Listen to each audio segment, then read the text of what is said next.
Brother started controlling my dating life after moving in, now he's dating my double, and things keep getting weirder. My brother and I have always been very close. Growing up, we were each other's best friends. We've been through a lot of stuff, our parents' divorce, death of a few family members, even a devastating house fire when we were little. Even though we're both adults now, we still really rely on and trust each other. After graduating high school, I went to college in a different state. I felt really bad for leaving my brother behind, but other than our parents being divorced, our home life had always been great. He was still rather upset with the fact that I was leaving and didn't want to stay home to be with him. I felt, and still feel, like it was a little unreasonable for him to react that way. I promised that I would call and visit as frequently as possible. When my brother graduated from high school, he asked if he could come live with me. It wasn't too strange for him to ask. We lived in a small town, and the place I moved was a bigger and more interesting city. Since he had decided not to go straight to college, it seemed like moving to the city with me was his only chance to get out of our hometown. I told him that we could look for a new place for when my lease was up. I lived in a studio apartment and wasn't about to share that tiny space with an 18-year/oh boy. Ultimately, we found a reasonable 2-bedroom and moved into it right before my classes started. Things were a little weird right off the bat. He got very upset when he found out that I had been casually dating. It seemed like he was upset that I hadn't told him. He was mad that we were drifting apart so far that I wouldn't tell him that I was dating, even if I wasn't in a committed relationship or anything. Then he asked me if I could refrain from bringing guys over to our home. When I asked him why, he said it made him uncomfortable. I told him I could respect that while I was just casually dating guys, but if I got into a relationship, I would certainly be bringing my boyfriend over. We'll cross that bridge when we come to it, he told me. Well, we got to that bridge. I had a new boyfriend and decided to confront my brother about having him over. I hadn't told my boyfriend why I insisted that we always hang out at his apartment, and he didn't ask. We got into a huge screaming fight where my brother basically told me that college guys only want sex and that I should be focusing on school. I couldn't believe this was happening. When I told him that I was an adult and would do what I wanted, he reminded me that he paid rent and had input into what went on in his home. We compromised that my boyfriend could come over but wouldn't stay overnight. I told him that solution would work for the time being but we would need to reassess. Again, he told me we would cross that bridge when we came to it. After having this same argument 2 or 3 times, I told my brother that if he wasn't willing to stop being weird about this, I wasn't going to be living with him once the lease was up. He apologized profusely but continued to insist that he was right in this situation. Finally, he told me that he would let me make my own mistakes. Unfortunately, things didn't go well with that boyfriend. We broke up, for reasons unrelated to my brother. Of course, my brother took advantage of this to tell me that he was right and that I should have listened to him. Around that time, I called my mom and told her about how weird he was being. She insisted that he was trying to take the place of our father, since he hadn't really been involved in our lives since they were divorced. Even if that's true, I still didn't feel like it justified his behavior. Over the summer, a friend of mine was getting married, so I was out of town for the wedding. When I came home, a bunch of my stuff was missing. Stuff like my perfume, some clothes and lotion. I asked my brother about it but he denied taking any of it. He told me that he'd had some friends over so they must have taken my stuff. He told me that he would deal with it and get my stuff back. He did eventually bring my stuff to me, but I'm not totally convinced that his friends took it. After all, he didn't seem at all upset about them having stolen things from me. About a month ago, he told me that he had a girlfriend and that he wanted to bring her over to meet me. I briefly considered making a big stink about it like he had with my ex, but I decided to be an adult and told him that would be great. He scheduled a big dinner and cooked and asked me to dress up and everything. I was kind of relieved that he had someone he was so interested in because maybe he would be less weird than he had been. When this girl showed up, though, he was in the kitchen when she arrived, so I answered the door. And it was like looking in a mirror. I could tell that she was just as alarmed as I was at how much we looked alike. We both have platinum blonde hair, fair skin, green eyes and similarly shaped bodies. We're also approximately the same height. During dinner, we discovered that we also have lots of other things in common. She goes to a different college nearby but has the same major that I do. We also like a lot of the same music and share a lot of mannerisms. After she left, I asked my brother if he had noticed how much she and I look alike. He rolled his eyes and told me that I was just being weird. I don't know if I am. He brings her over all the time, and they make out in the living room on the couch. When I asked him if they could take it into his room, he accused me of being jealous that he wasn't making out with me, which was confusing to both his girlfriend and myself. At that moment, it kind of started to seem like he was trying to make me jealous with her. I wouldn't think too much of it if he hadn't been acting so strange since we moved in together.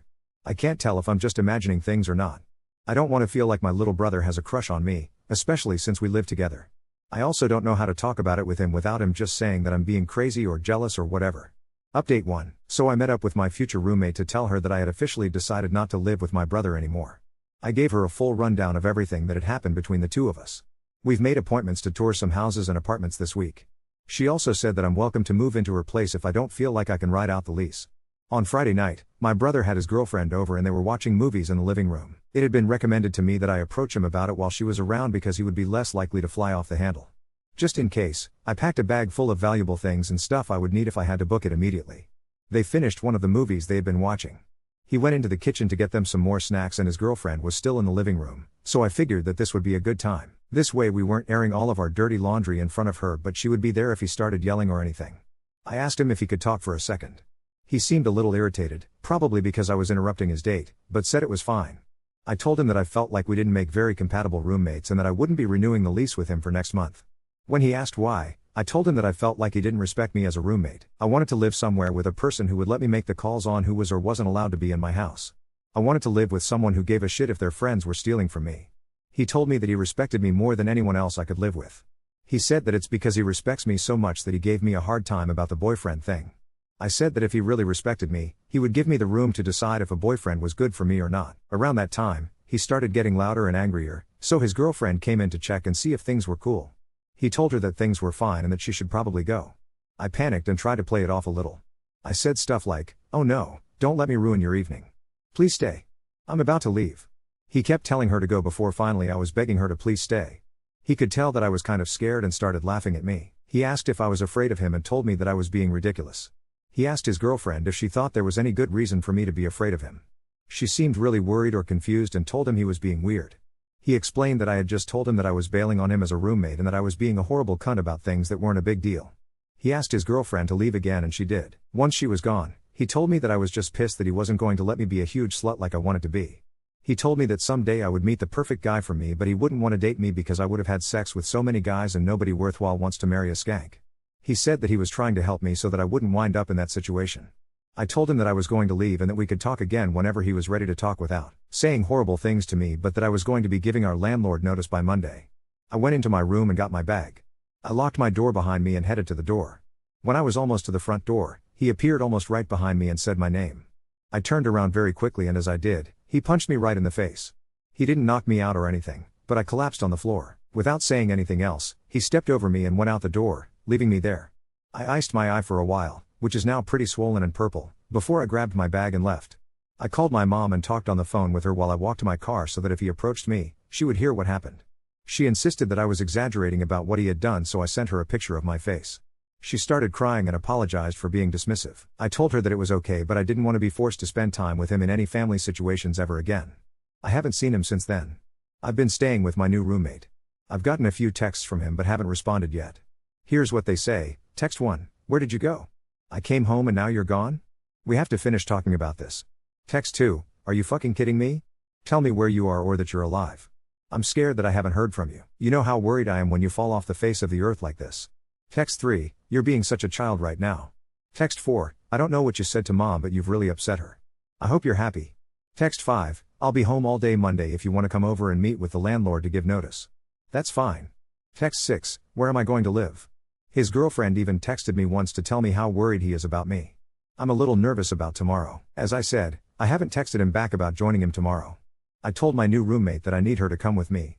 She suggested that I not wear any makeup so he can see the reality of what he did to my face. I don't know. Update 2. Last night my roommate and I went to the police station and filed a police report.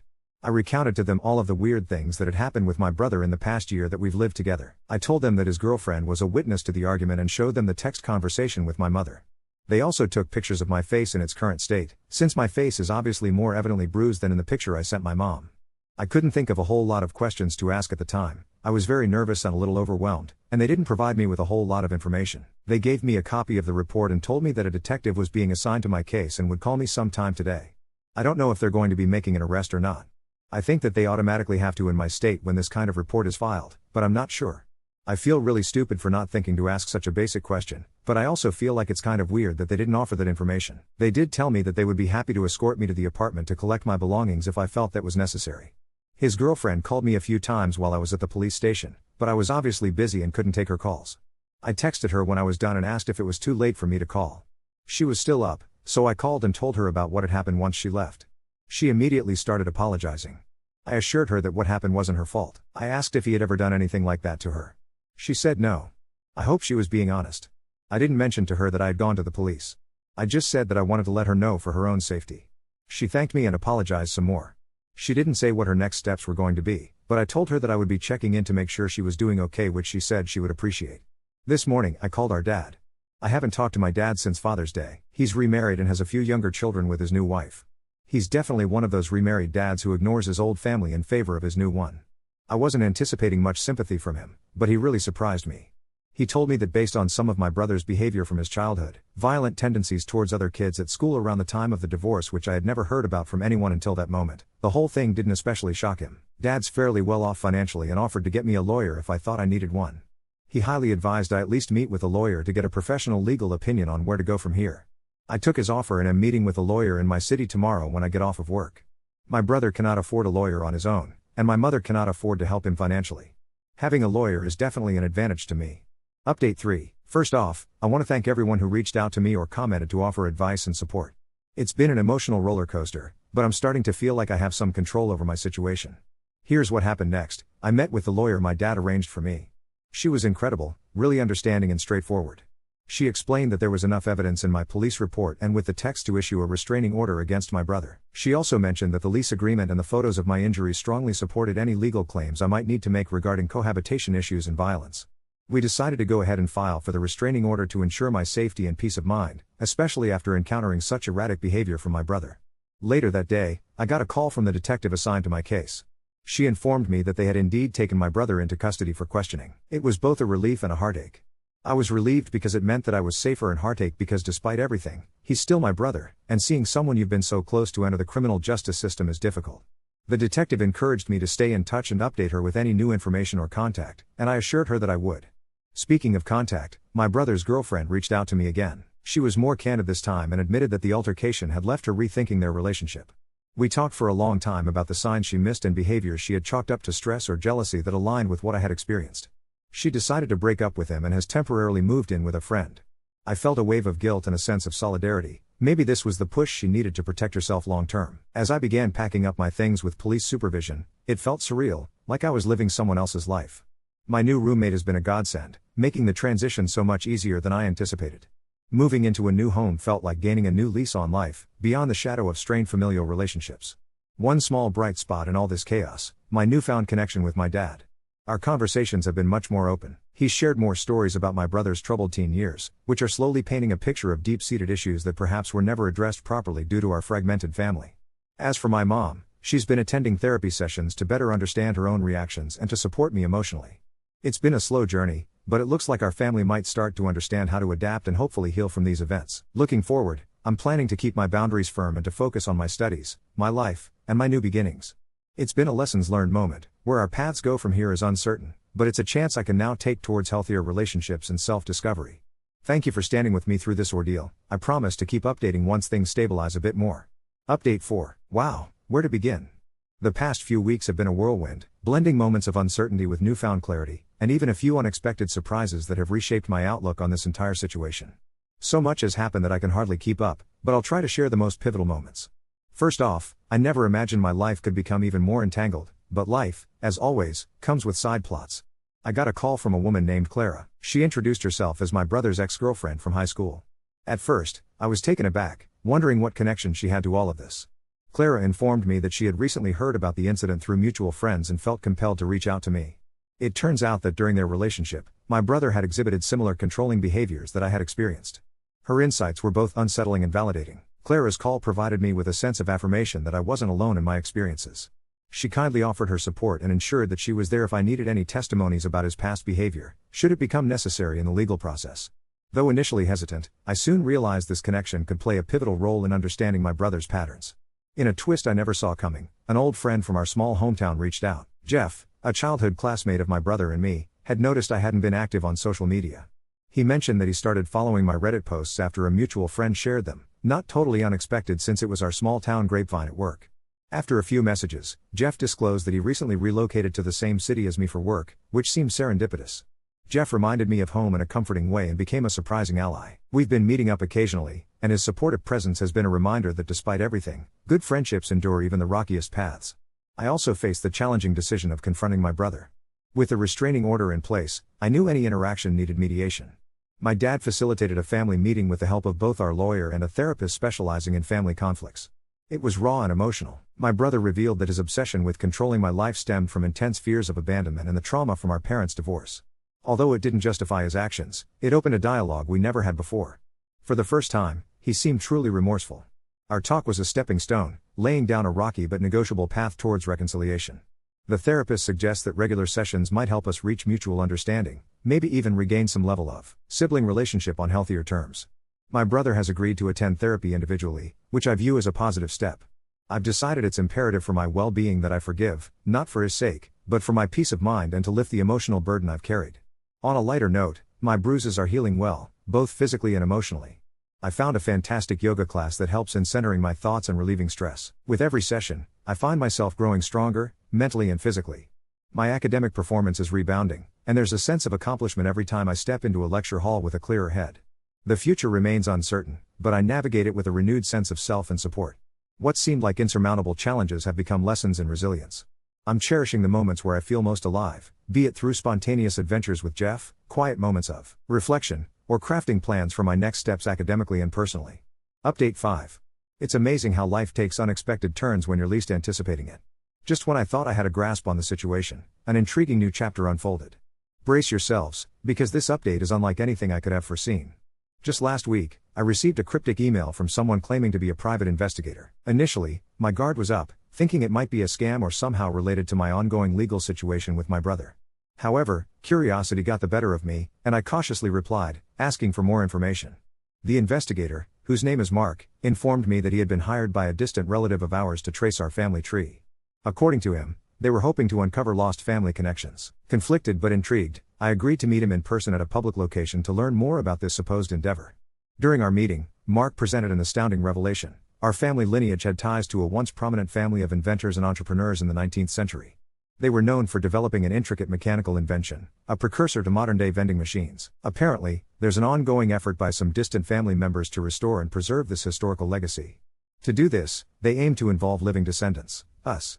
My brother, it seems, was initially contacted but hadn't responded. Now, this added layer of newfound family history felt like a plunge into a novel. It was surreal. Mark shared documents and old photographs that painted a picture of our ancestral legacy. The images were like stepping back in time, and I couldn't help but feel a renewed connection to my roots. My newfound curiosity sparked a conversation where Mark proposed that if I was interested, I could join this family initiative in researching and showcasing our heritage. Although skeptical at first, I felt an unexplainable pull to explore this further. The suggestion felt more like an adventure than an obligation. Besides, diving into something positive could serve as a bridge to a fuller understanding of my identity while navigating the residual tensions with my brother. I took Mark's offer into consideration, knowing that not only did I have the opportunity to delve into history personally, but it might also serve as common ground for future conversations with my brother, should he choose to engage. Speaking of my brother, therapy is progressing slowly. We're yet to have another family session, but I sense some level of genuine willingness on his part, though communication remains minimal outside of those settings. Our conversations are sparse, and I prefer it this way for now, allowing me the space I need to focus on the other aspects of my life and the burgeoning exploration of my family heritage. Meanwhile, my professional life has taken a turn for the better. Inspired by the creativity of my ancestors, I decided to pitch a project idea for my final semester paper, chronicling the intersection of personal history and modern innovation. My professor loved the concept and encouraged me to pursue it further, even suggesting I submit the finished paper to national conferences. The prospect of presenting my work felt daunting yet exhilarating. In other areas, friendships continue to blossom. Jeff has become a steadfast source of encouragement, cheering me on through each development. Throughout these ups and downs, he's turned into an invaluable companion, providing both comic relief and solid advice. As for Clara, she reached out to inform me that she's moved on from my brother and has started a support group for women who've had controlling partners. It was heartening to see something positive emerge from shared adversity. Even as my life takes on these unexpected twists, one thing remains certain: this newfound journey of family, healing, and history is one I'm eager to embrace. Sometimes, in the midst of conflict or chaos, we find our true selves amid echoes of the past. I intend to explore it fully, blending these newfound discoveries into the narrative of my life. Update 6. Man, you guys won't believe what just happened. I thought I had seen my fair share of surprises, but life just threw another curveball my way, and let me tell you, it's a wild one. So buckle up, because this update is about to take you on a thrilling ride. Remember that family heritage project I was starting to get involved with? Well, things have escalated in a way that almost feels straight out of a movie. While sifting through the dusty old documents Mark provided me with, I stumbled upon a peculiar ledger, hidden in a stack of otherwise mundane financial records from our ancestors. I couldn't believe my eyes when I deciphered what it contained: a treasure map. Yes, you heard that right. Apparently, my ancestors' obsessive creation of intricate mechanical devices wasn't limited to mere vending machines. There were cryptic references in the ledger pointing to something more, an invention that was rumored to hold the key to unimaginable wealth.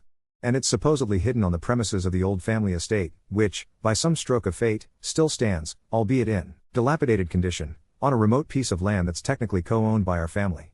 I reached out to Mark immediately, who confirmed the existence of the estate and was equally over the moon about the discovery. The estate, now shrouded in mystery and overgrown foliage, felt like a tantalizing call to adventure.